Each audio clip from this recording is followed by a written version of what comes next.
Hello guys, ngayong araw, mag-unbox tayo ng iPhone 15 Pro Max.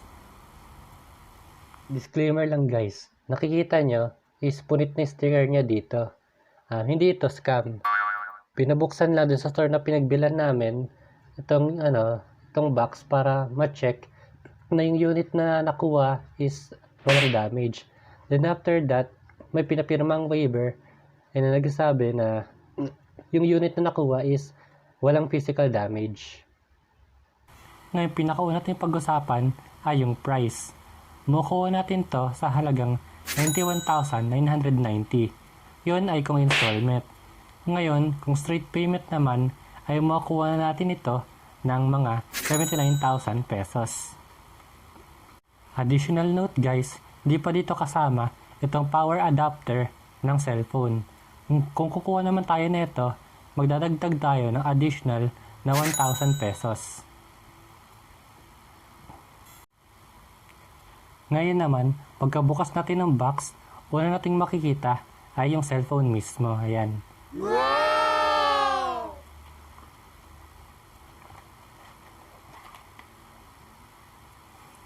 Then ang kinagandahan lang dito is yung kable niya is Type-C na, hindi na Lightning. So kung meron tayong accessories na compatible sa Android, magagamit na rin natin to sa bagong iPhone 15 natin. Then ito naman na nandito yung mga manual niya, yung pin, tsaka yung sticker ng iPhone na yan. Then punta na tayo sa mismong cellphone. So ayan, ang ganda.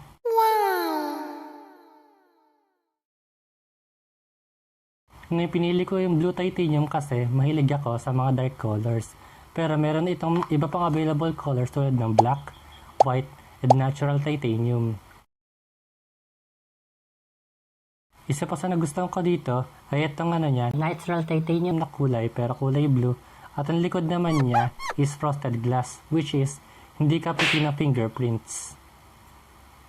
And since 2 weeks na itong phone na to wala nang binili is obviously lobat na siya. So, i-charge ko muna bago natin ituloy itong review natin.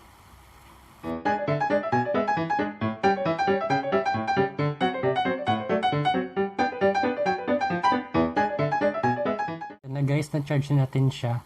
At pinakauna ko napansin sa kanya is may kabigatan siya. And in terms of size naman, ito, sukatin natin gamit itong vernier caliper. Yung height niya is about 6.5 inches. Then, yung width naman niya,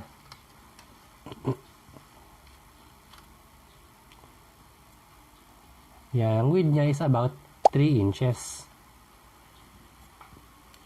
And despite sa sinasabi ng iba na itong Pro Max ay malaking cellphone, kasize lang to ng luma kong cellphone except mas makapal siya ng konti.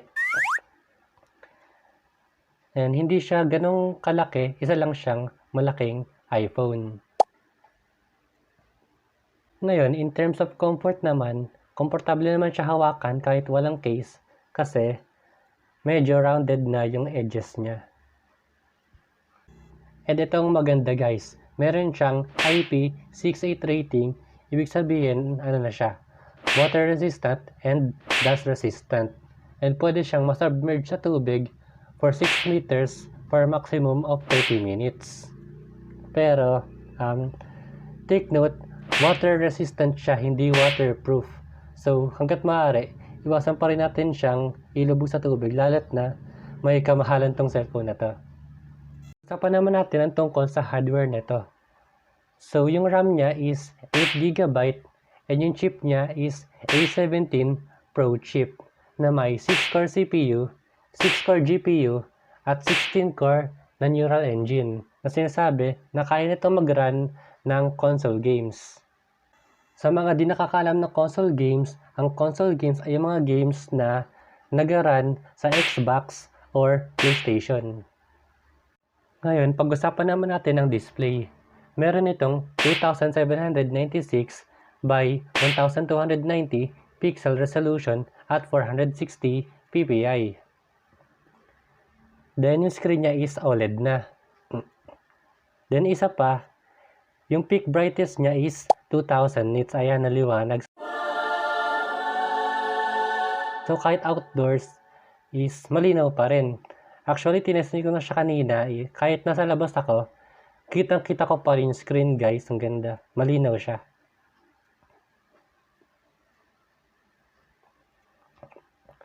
Then, pagkatapos nun, meron din tong ProMotion na meron tong maximum na refresh rate na 120 Hz, which is perfect sa ating mga gamers.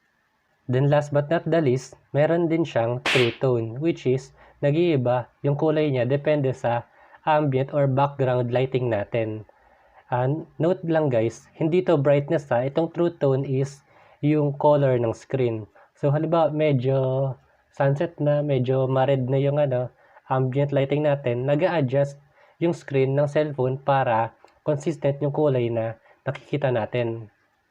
And habol ko lang guys, sa mga Pro models, meron tayong always on display. So, halimbawa ito, i-off ko siya. Yan. Makita pa rin natin tong oras, yung date, tsaka kung meron notifications dito, makita rin natin. Exclusive lang to sa mga Pro models.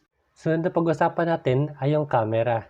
And since isa tong Pro model, meron itong Pro camera systems or sa madaling salita is tatlo yung camera niya. Ngayon, pag-usapan muna natin kung ano yung mga cameras na same lang si Pro at Pro Max. Pares silang merong 48 megapixel na main camera na merong 24mm, 28mm, and 35mm. Then next naman natin is yung 12 megapixel na ultra-wide camera. Then last natin is parehas merong 12 megapixel na telephoto lens with second generation na censorship optical image stabilization.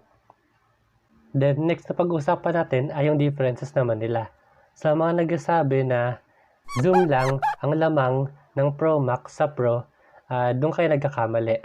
Ang Pro ay merong 3 times telephoto with optical image stabilization.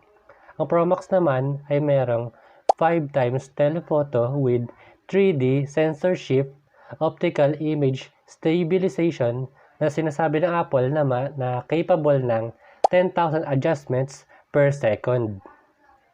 So, anong ibig sabihin nun? So, ibig sabihin nun, halimbawa, nanginginig yung kamay natin kapag kukuha ng picture, hindi masyadong blurry or stable pa rin yung kuha natin dahil nga doon sa 3D censorship niya. So, yun yung sinasabi ng iba na zoom lang ang lamang ng Pro Max sa Pro. Well, in a way, tama sila. Kahit na dun na merong 3D censorship ang Pro Max. Bakit? Kasi mas effective pa rin ang gimbal kesa sa 3D censorship ng Pro Max. So guys, kung di nyo naman kailangan ng times 5 na optical zoom is mas maganda pa rin yung Pro na yun ang bilhin nyo kasi mas makamura kayo. Yung matipid nyo is ipambili nyo na lang ng gimbal which is mas stable pa rin compared dun sa 3D censorship. Isa pang bago sa iPhone 15 ay itong action button. Ngayon, itong action button ay pwede natin iset ng 9 different functionalities which are, una-una ay silent mode, pwede ring focus mode, camera, flashlight, voice memo, magnifier, at pwede rin tayo mag-set ng sarili nating shortcut, accessibility, or pwede ring walang ginagawa or no action. Pag-usapan naman natin yung safety features nitong iPhone 15 Pro Max. Meron itong emergency SOS, crash detection, at roadside assistance via satellite, which is meron din naman to sa 15 Pro. Then last but not the least, pag-usapan natin yung SIM card niya. Ito, meron siyang physical SIM. Pwede natin siya lagyan ng physical SIM. Gagaya na nakikita nyo, ayan, merong tusukan ng pin dito. Pero single SIM lang siya, hindi dual SIM. Yun lang ang nakadisappoint sa kanya. Pero pwede rin natin siya lagyan ng eSIM. And dun na nagtatapos ang video natin ng unboxing ng iPhone 15 Pro Max. So kanina napag-usapan natin is yung mga specs. Next time, pag-uusapan naman natin is actual performance. So gagamitin ko muna siya ng mga ilang araw. Then gagawa ko ng video tungkol sa mga experience ko sa paggamit sa kanya. And see you guys there. Bye!